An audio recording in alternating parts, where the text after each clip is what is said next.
To pin our website on Windows 10 taskbar, go to your Google Chrome browser and browse your favorite website. I'm browsing bbc.com. Click on three dot icon on upper right corner. Then go to cast, save and share.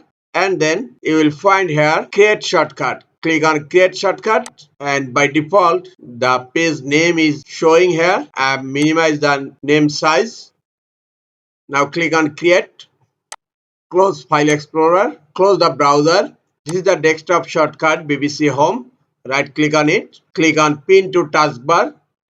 BBC website is pinned on my Windows 10 taskbar. Click on BBC Home on taskbar and bbc.com website has been launched. Close the browser and if you want you can remove desktop shortcut.